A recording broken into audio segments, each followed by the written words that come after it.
Bismillahirrahmanirrahim. Assalamualaikum warahmatullahi wabarakatuh.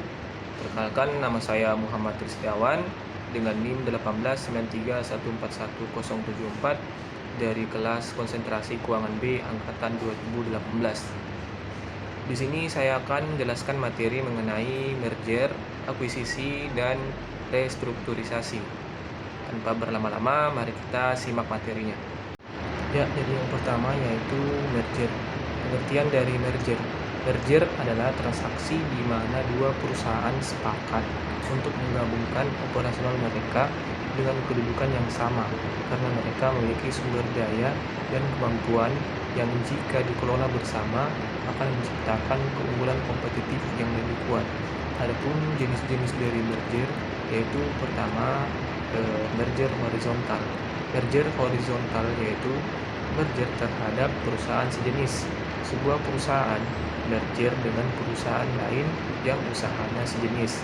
Misalkan, sebuah bank merger dengan bank lain, atau sebuah perusahaan properti merger dengan perusahaan properti yang lain. Terus jenis merger yang kedua yaitu merger vertikal. Merger vertikal yaitu sebuah perusahaan merger dengan perusahaan lain yang beda industri, tetapi perusahaan yang jadi target merger akan membantu perusahaan untuk proses produknya baik di hulu maupun di hilir. Misalkan perusahaan perjalanan wisata merger dengan perusahaan penjualan tiket atau perusahaan transportasi, sehingga perusahaan pariwisata mendapat manfaat atas proses merger perusahaan tersebut dan dapat juga disebut sinergi. Jenis merger yang ketiga yaitu merger konglomerat. Merger konglomerat yaitu perusahaan merger dengan perusahaan lain yang tidak ada hubungan satu sama lain. Perusahaan industri kimia ingin merger dengan perusahaan yang bergerak dalam bidang jalan tol. Kedua jenis usaha ini tidak saling berhubungan, tetapi industri kimia itu melakukan konglomerasi karena mereka memiliki dana yang menganggur dan mengharapkan keuntungan yang besar setelah melakukan merger. Adapun alasan perusahaan melakukan merger diantaranya yaitu perusahaan ingin melakukan ekspansi atau ingin mengembangkan dan melebarkan usahanya ke berbagai bidang bisnis dan ke berbagai lokasi sehingga dapat lebih menguasai pasar.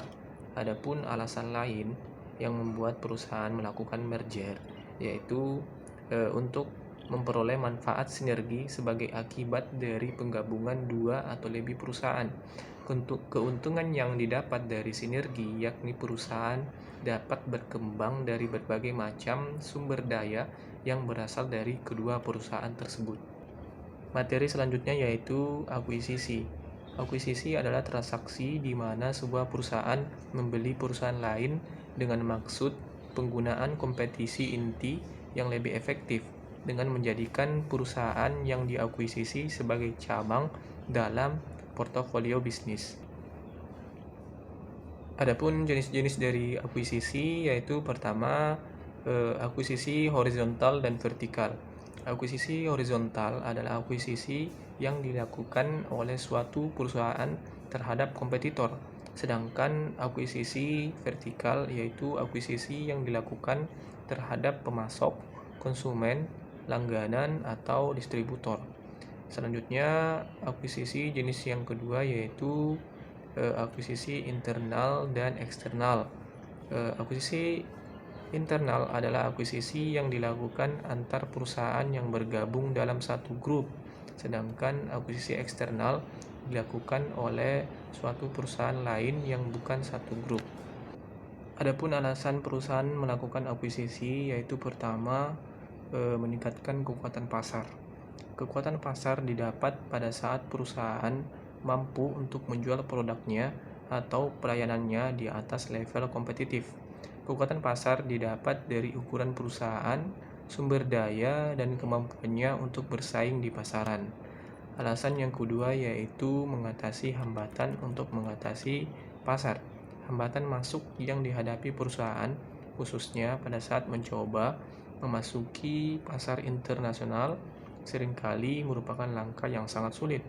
Sebagai jawabannya, akuisisi seringkali digunakan untuk mengatasi hambatan tersebut. Alasan yang ketiga yaitu biaya pengembangan produk baru. Mengembangkan produk baru dan sukses memperkenalkannya kepada pasar seringkali membutuhkan investasi yang signifikan dalam sumber daya perusahaan. Akuisisi merupakan cara lain di mana perusahaan dapat memperoleh akses terhadap produk baru dan terhadap produk yang ada tapi baru bagi perusahaan. Alasan yang keempat yaitu membentuk kembali jangkauan kompetitif perusahaan. Untuk mengurangi efek negatif dari adanya persaingan yang ketat dalam kinerja keuangan, perusahaan mungkin menggunakan akuisisi sebagai jalan untuk menghalangi ketergantungannya pada satu produk atau pasar. Mengurangi ketergantungan perusahaan pada satu produk atau pasar akan mengubah jangkauan kompetitif perusahaan. Selanjutnya, materi yang ketiga yaitu restrukturisasi. Pengertian dari restrukturisasi. Restrukturisasi adalah mereorganisasi atau melakukan berbagai strategi yang tujuannya adalah menyehatkan kembali perusahaan dan menghasilkan sinergi. Adapun jenis-jenis dari restrukturisasi diantaranya yaitu pertama yaitu restrukturisasi bisnis. Restrukturisasi bisnis tidak lain merupakan penataan kembali rantai bisnis dengan tujuan meningkatkan keunggulan daya saing dan competitive advantage perusahaan. Selanjutnya yaitu restrukturisasi keuangan. Restrukturisasi keuangan yaitu penataan kembali struktur keuangan untuk meningkatkan kinerja keuangan perusahaan. Kinerja keuangan dapat dievaluasi berdasarkan laporan keuangan yang terdiri dari neraca, laporan laba rugi, laporan arus kas, serta posisi modal perusahaan. Selanjutnya yaitu restrukturisasi manajemen atau organisasi. Restrukturisasi manajemen dan organisasi merupakan penyusunan ulang komposisi manajemen, struktur organisasi, pembagian kerja, sistem operasional, atau hal lainnya yang berkaitan dengan masalah manajerial dan organisasi. Penataan ulang organisasi perusahaan dapat ditempuh baik dengan mengubah kembali struktur manajemen, termasuk dewan komisarisnya ataupun menyangkut status perusahaan. Adapun beberapa strategi dari restrukturisasi yaitu diantaranya pertama downsizing, terus downscoping dan leverage buyout. Downsizing adalah pengurangan jumlah tenaga kerja perusahaan dan terkadang jumlah unit operasi yang hal ini mungkin dapat merubah komposisi bisnis perusahaan portofolio. Adapun hasil dari penerapan strategi ini yaitu dalam jangka pendek akan mengurangi biaya tenaga kerja, namun dalam jangka panjang akan menyebabkan kinerja menurun dan kehilangan modal tenaga. Selanjutnya yaitu downscoping. Dibandingkan dengan downsizing, downscoping lebih berdampak positif pada kinerja perusahaan. Downscoping adalah pelepasan, pembagian, atau cara-cara lain untuk menghapus bisnis yang tidak berkaitan dengan bisnis inti perusahaan.